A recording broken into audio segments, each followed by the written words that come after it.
His train fills the sanctuary.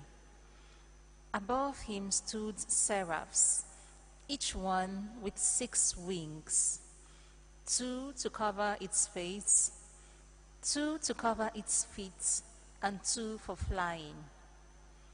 And they cried out to one another in this way: Holy, holy, holy is the Lord of hosts. His glory fills the whole earth. The foundations of the threshold shook with the voice of the one who cried out, and the temple was filled with smoke. I said, what a wretched state I am in! I am lost, for I am a man of unclean lips, and I live among a people of unclean lips, and my eyes have looked at the Lord, the King, the Lord of hosts. Then one of the seraphs flew to me, holding in his hands a live coal, which he had taken from the altar with a pair of tongs. With this he touched my mouth and said, See now, this has touched your lips.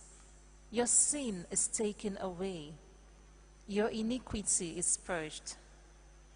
Then I heard the voice of the Lord saying, Whom shall I send? Who will be our messenger? I answered, Here I am, send me. The word of the Lord. Thanks be to God. The Lord is King with majesty enrobed. The Lord is King with majesty enrobed. The Lord is King with majesty enrobed. The Lord has robed himself with might. He has girded himself with power. The Lord is King with majesty enrobed. The world you made firm, not to be moved. Your throne has stood firm from of old. From all eternity, O Lord, you are. The Lord is King with majesty enrobed. Truly your decrees are to be trusted.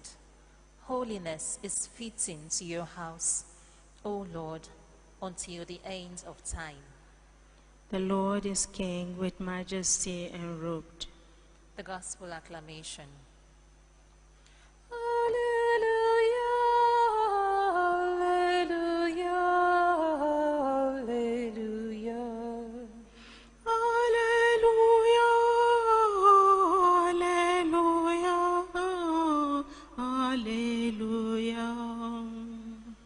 When anyone obeys what Christ has said, God's love comes to perfection in him.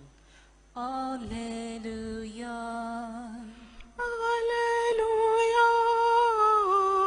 Alleluia. Alleluia.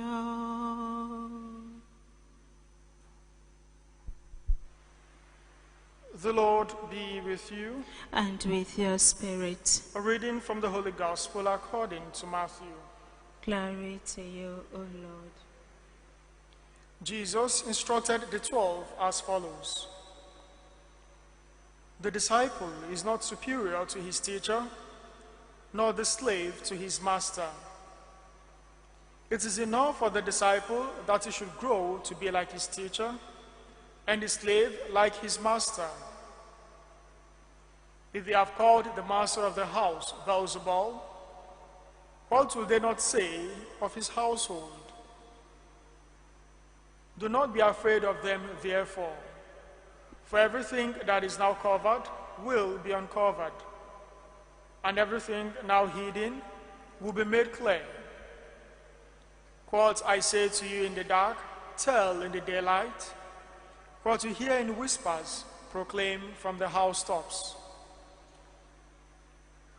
Do not be afraid of those who kill the body, but cannot kill the soul. Fear him rather, who can destroy both body and soul in hell. Care not bow 2 sparrows for a penny, and yet not one falls to the ground without your Father knowing. Why? Every hair on your head has been counted. So there is no need to be afraid. you are worth more than hundreds of sparrows. So if anyone declares himself for me in the presence of men, I will declare myself for him in the presence of my Father in heaven. But the one who disowns me in the presence of men, I will disown in the presence of my Father in heaven. The Gospel of the Lord. Praise to you, Lord Jesus Christ. Glory to Jesus. Honor to Mary. We thank the Lord for bringing us to this day. May his name be praised and glorified both now and forever. Amen. Death is all around us.